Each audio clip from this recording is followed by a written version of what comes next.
GST से पहले क्या हुआ करता था? जीएसटी आप सभी को जीएसटी मुबारक। सरकार को उद्देश्य ये था कि आम जनता तक इसको राहत पहुंचाया जाए। बट फिर भी लोगों के माइंड में कुछ ना कुछ कंफ्यूजन है। ये गवर्नमेंट ही नौटंकी बात है। ये जीएसटी से पूर्व एक सिस्टम था, जटिल प्रक्रिया थी। 395 ऐसे आइटम्स हैं जिनको सरकार के द्वारा 28 से 0 पे और 5% पे लाए। Everybody is looking at the GST cut. GST घटने से सामान की रिकॉर्ड बिक्री हुई। इसमें गवर्नमेंट को क्या मिलने वाला है? अगर देखें तो गवर्नमेंट के पास में टैक्स कम जाएगा। 4% टैक्स बढ़ के आया। जीएसटी राजस्व जुटाने में राजस्थान ने रिकॉर्ड बना। कोई बिजनेसमैन हो गया, कोई फार्मर हो गया, वो अपनी बात गवर्नमेंट तक कैसे पहुंचा सकता है? एक के माध्यम से पूरे देश में छोटे से छोटे विलेज में, ढाणी में, गांव में बैठा हुआ अपनी भाषा में उसके अंदर अपनी समस्या और सुझाव रख सकता है। उसका नेक्स्ट मीटिंग में वो पूछ भी सकता है कि मैंने पिछली मीटिंग में ये लेटर दिया था, उसका क्या हुआ। Today we have a very special guest, Mr. Subhash Goyal. He is a member of Rashtriya Vyapari Kalyan Board, Government of India, President of Federation and Trade and Industry of India, Advisor at the Bharatiya Udyog Vyapar Mandal, President of the Jaipur Vyapar Mahasangh. He holds many other prestigious positions. In this podcast, we will share a valuable insight on India's biggest tax reform, GST 2.0, its benefit, key highlight in the government overall plan. आप अपने questions जो हैं वो comment section में भी share कर सकते हैं ताकि हम प्लान कर सकें detail and longer podcast on this topic. Sir, GST से पहले क्या हुआ करता था? सबसे पहले तो मैं आपको नमस्कार जी सर।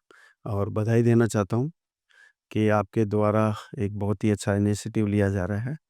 साथ ही कहना चाहूँगा, आपने कहा जीएसटी से पूर्व है।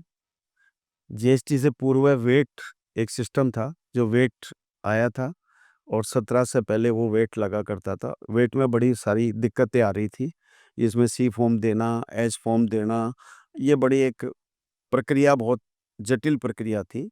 लेकिन उसके बाद में वो 14 से 17 तक वेट चला और उसके बाद 17 में जीएसटी लागू हुआ। ओके, तो सर ये जैसे कि अटल जी की गवर्नमेंट, आई मीन बीजेपी जब गवर्नमेंट थी 2000 में ही प्लान हो गया था कि जीएसटी को लाना चाहिए, राइट?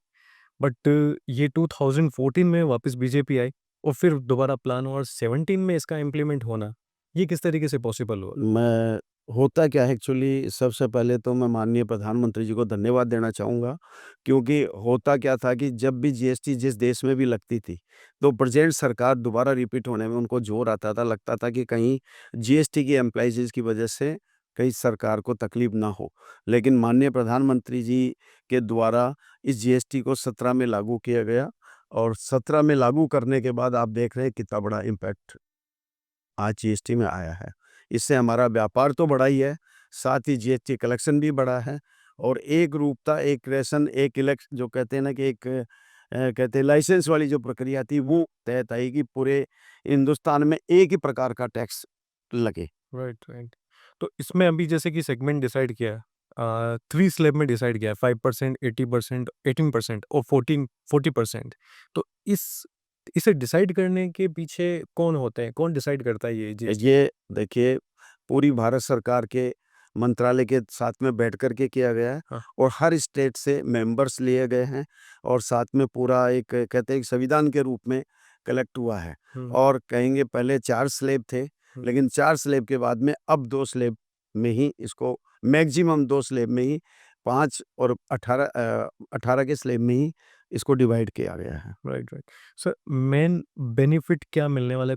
कॉमन बात करें, कॉमन पीपल या फिर आम आदमी को क्या बेनिफिट मिलने वाला है? आप देखेंगे कि आप टैक्स जिस चीज़ पे भी कम होता है उससे हमारी इंडस्ट्रीज डेवलपमेंट होती है, सर्वाइव कर पाती है। जिसकी लागत हमेशा कम होगी, नेचुरली वो आगे ग्रोथ करेगा, आगे सर्वाइव कर पाएगा। तो जीएसटी का मैं माननीय प्रधानमंत्री जी को धन्यवाद देना चाहता हूँ कि जो जीएसटी पे अभी जीएसटी 2 रिफॉर्म करके और जो 2 स्लैब में किया गया है, आप देखेंगे कि 28 से 0% करना, 12 से 0% पे लाना और 5% पे लाना। 395 ऐसे आइटम्स हैं जिनको सरकार के द्वारा 28 से 0 पे और 5% पे लाए। इससे हमारी अर्थव्यवस्था तो मजबूत हो ही रही है, साथ ही व्यापार बहुत बढ़ रहा है, एम्प्लॉयमेंट बढ़ रहा है और इससे हमारा स्वदेशी जो उत्पादन है वो भी बढ़ रहा है। इसमें ये तो समझ में आ गया कि प्राइमरी गोल है कि लोकल पीपल को, जितने भी आम आदमी है या फिर जो जितने भी इंडिया में लोग रहते हैं उनको बेनिफिट हो। बट इसमें गवर्नमेंट को क्या मिलने वाला है? क्योंकि जीएसटी तो रिड्यूस किया है, गवर्नमेंट अगर देखे तो गवर्नमेंट के पास में टैक्स कम जाएगा, बट गवर्नमेंट क्या विजन लेकर के चल रही है उसमें? एक बात बताना चाहता हूँ, अभी का रिजल्ट देख लीजिए कि जब से जीएसटी लगा इस बार भी 4% टैक्स बढ़ के आया। क्योंकि जब हमारा रोटेशन बढ़ेगा, हमारा व्यापार बढ़ेगा, हमारा काम बढ़ेगा, तो नेचुरली पूरा टैक्स मिलेगा और जिसमें अधिक टैक्स होगा, उसका व्यापार कम होगा, तो नेचुरल टैक्स कम होगा। तो सरकार को उद्देश्य ये था कि आम जनता तक इसको राहत पहुँचाई जाए, खुशियाँ पहुँचाई जाए और व्यापार कैसे आगे बढ़े और स्वदेशी कैसे आगे बढ़े, यही चीज़ को लेकर के सरकार ने जो निर्णय दिया, ये वाक़ई स्वागत योग्य था। और आप इस बार देखेंगे कि दीपावली पूर्व जो सरकार के द्वारा जीएसटी टू रिफॉर्म किया गया, तो पूरे देश में दीपावली बड़ी डबल खुशियों वाली दीपावली मनाई गई। क्योंकि अब इतना बड़ा टैक्स का जो बेनिफिट दिया गया है, नेचुरली सीधा व्यापारियों को तो इसका लाभ यूँ मिल रहा है कि जिसकी लागत कम हो गई और जनता को इस बात का मिल रहा है कि जो चीज़ पहले ₹100 की चीज़ 128 में मिलती थी, वो आज बिना पैसे बिना टैक्स ₹100 में मिल रही है, तो उसकी खरीद की पावर भी उससे काफ़ी अधिक हुई है। राइट। बट तो यहाँ बात करें कि बेनिफिट सबको मिलने वाला है, बट फिर भी लोगों के माइंड में कुछ ना कुछ कन्फ्यूज़न है। जैसे कोई बिजनेसमैन हो गया या बात करें कोई फार्मर हो गया, वो अपनी बात गवर्नमेंट तक कैसे पहुँचा सकता है? आपने एक बहुत अच्छा प्रश्न किया है। मैं बताऊँगा आज़ादी के बाद में पहली बार राष्ट्रीय व्यापारी कल्याण बोर्ड का माननीय प्रधानमंत्री मोदी जी ने गठन किया और गठन करके मैं धन्यवाद देना चाहूँगा कि एक छोटे से भाई को, जो मैं कभी जानता भी नहीं था, कभी देखा भी नहीं था और मुझे चुन करके उसमें एक मेंबर का जो दायित्व दिया, तो आप देखेंगे कि पहले हमारे साथ समस्या क्या आती थी? कोई भी व्यापारिक समस्याएँ, कोई सुझाव हम किसी अधिकारी के पास लेकर के जाते थे, तो वो अधिकारी अपने पास लेटर को रखता था, लेकिन आगे उसकी कोई प्लेटफ़ॉर्म नहीं था, ना कोई उसको सुनने वाला था। लेकिन पहली बार माननीय प्रधानमंत्री जी ने राष्ट्रीय व्यापारी नेशनल ट्रेड वेलफेयर बोर्ड का गठन किया और उसमें पूरे इंडिया से हर स्टेट से एक-एक सदस्य लेकर के और उसकी ज़िम्मेदारी दी और इसमें हमारे माननीय सुनील सिंह जी को चेयरमैन बनाया गया और इसमें 9 मंत्रालय हमारे साथ में एसोसिएट किए गए।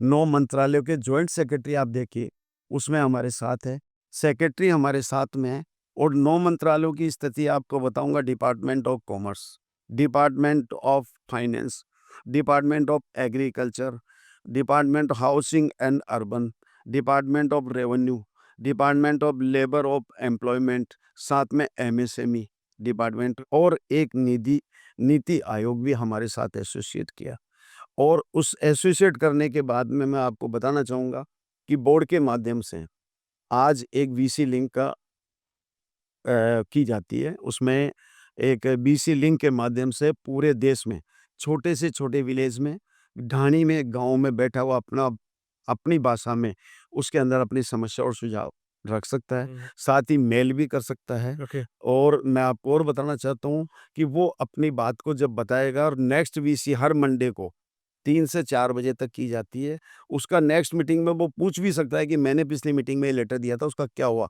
और प्रॉपर उसका जवाब भी मिलता है और उनकी समस्या भी होती है और आप देखेंगे कि इसके बाद में जब से जीएसटी आई और इतनी इतनी समस्याएँ, उनमें 40,000 से ज़्यादा एम्प्लॉइज़ को चेंज करा सरकार ने क्योंकि जो-जो समस्याएँ थी उनका सुधार करके और कैसे जीएसटी सरल किया जाए, ये भी इसी के माध्यम से किया गया है। तो आई मीन लाइक कि जो लोगों तक बात पहुँचाई जा रही है तो उससे कंटिन्यूअस जीएसटी रिफॉर्म चल रहा है।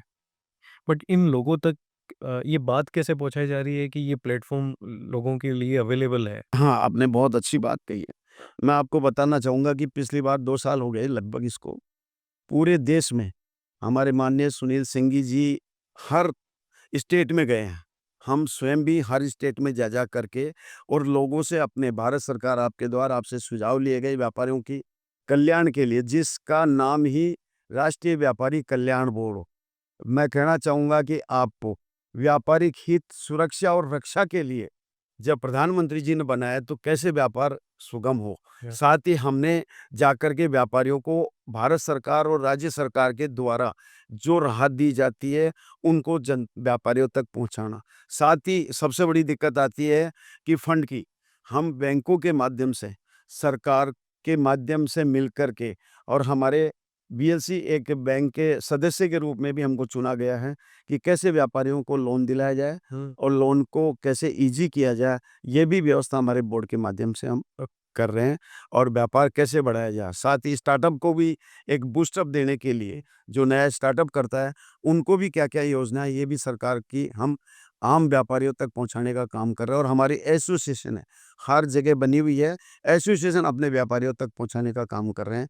इससे आज बहुत बड़ा बेनिफिट मिलना चाह रहा है। आपको छोटा-सा उदाहरण और देना चाहूँगा कि मैं राजस्थान की तरफ से भी हूँ।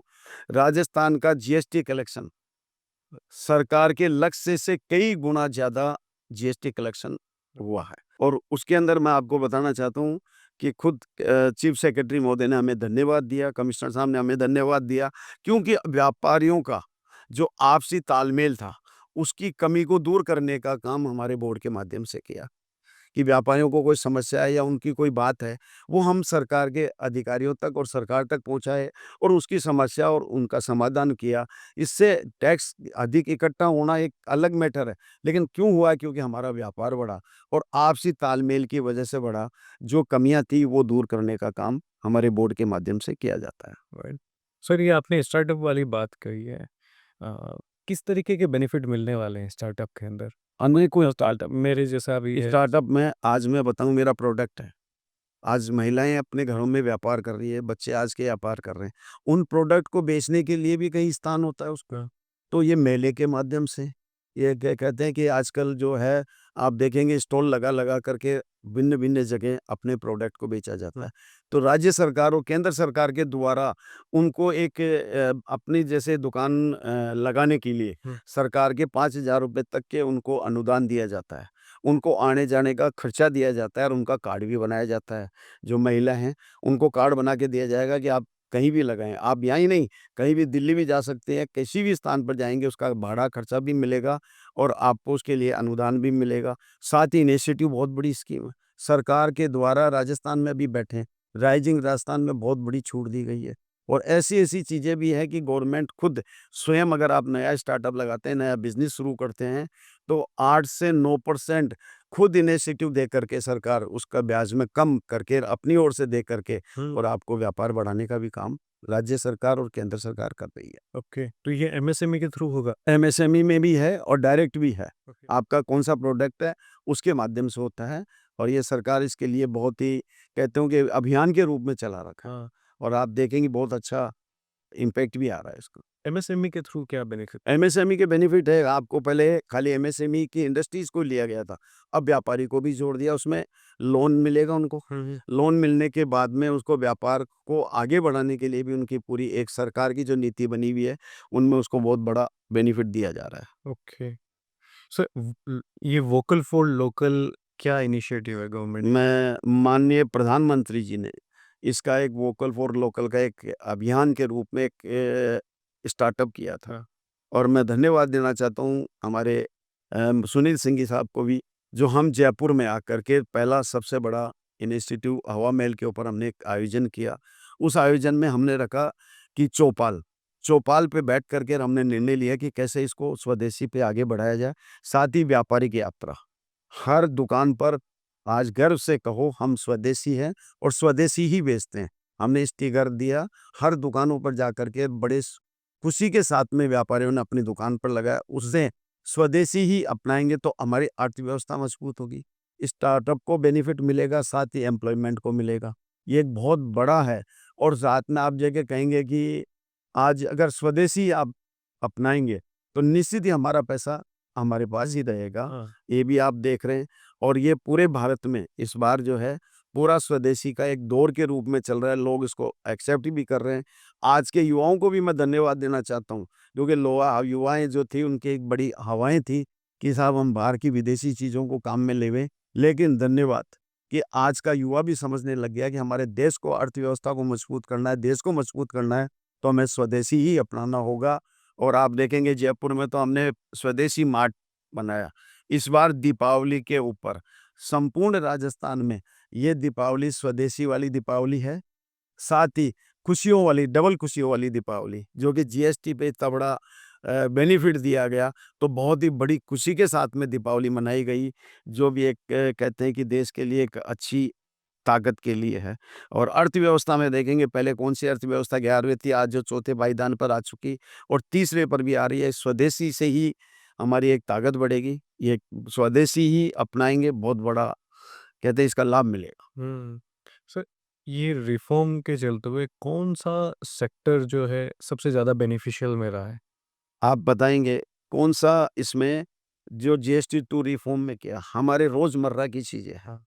दालें हैं, अनाज है, सब्जियाँ हैं, आप देखेंगे कि जिस पे 0% टैक्स कर दिया सरकार ने। उसके बाद में दवाइयाँ, जिस दवाइयों पे 12% टैक्स था, उस पे सीधा 5% मतलब 7% का बेनिफिट दिया गया।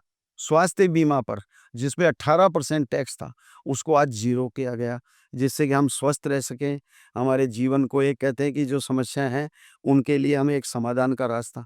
आप कहेंगे कारों जैसी इलेक्ट्रॉनिक्स आइटम पे जो 28% से सीधा 18% पर ला करके और इतना बड़ा बेनिफिट दिया गया। आप देखेंगे इस बार जो खरीदारी हुई है, कितनी अनलिमिटेड हुई है, इससे तो हमारा व्यापार भी बढ़ा है और आम जनता को भी बहुत सारी राहत मिली है। कुछ लग्ज़री आइटम ज़रूर हैं, जिनको 40 और 28% में किया है और वाक़ई वो उसमें भी बेनिफिट हुआ है कि जो 40% किया वो पहले इससे बहुत अधिक था। उसपे सेंस भी लगाते थे, वो लगाते थे। फ्लैट 40% कर दिया जो लग्ज़री आइटम्स पे था, उसमें भी बेनिफिट दिया गया है। एक अपने आप में बहुत बड़ा मैं तो कहता हूँ कि माननीय प्रधानमंत्री जी को धन्यवाद देना चाहता हूँ, इससे हमारा व्यापार भी बढ़ा और आम जनता को भी राहत मिली है। सर, एक कहीं न कहीं नेगेटिव माइंडसेट चलता है कि गवर्नमेंट फार्मर को सपोर्ट नहीं करती। यहाँ पे फार्मर को क्या मिलने वाला है इस रिफ़ॉर्म से? फार्मर को तो पूरा ही मिलने वाला है। हाँ, आज अनाजों पे अगर टैक्स है, हाँ। आज उस पे अगर हमने टैक्स लगा दिया, हुँ, तो नेचुरली उसकी लागत भी बढ़ेगा। हम कोई भी चीज़ बनाते हैं, कोई फैक्ट्री में बेचते हैं या कोई चीज़ खरीदते हैं, अगर उसकी लागत बढ़ेगी, तो निश्चित ही उसका प्रॉफ़िट कम होगा। तो आज किसानों को तो सीधा लाभ मिल रहा है कि अगर उसकी चीज़ ₹100 की है, तो सीधी 100 बिक रही है। अगर उस पे टैक्स मान लो 28% लगा दिया, 12% लगा दिया, तो उसकी कॉस्टिंग में कमी आएगी। उसको सीधा पूरा लाभ मिल रहा है। तो किसानों को भी इसका पूरा लाभ मिल रहा है। अपनी वस्तु को बेचने के लिए सीधा डायरेक्ट आप बिना किसी खर्चे के, बिना किसी टैक्स के बेचोगे तो उसका बेनिफिट हुँ, आपको होगा। तो ये तो नेचुरली राइट। सर, हमारी ऑडियंस काफ़ी एजुकेटेड है और अपना यूथ भी काफ़ी आगे ग्रो कर रहा है। आई नो ये इन्फॉर्मेशन उनके लिए काफ़ी हेल्पफुल रहने वाली है और thank you so much sir आप आए और आपने ये जो इनसाइट शेयर करा, ये मेरे लिए भी काफ़ी एजुकेटेड रहा है और काफ़ी इन्फॉर्मेटिव रहा है। आई नो यूथ के लिए भी हेल्पफुल रहा है। Thank you so much. Thank you sir.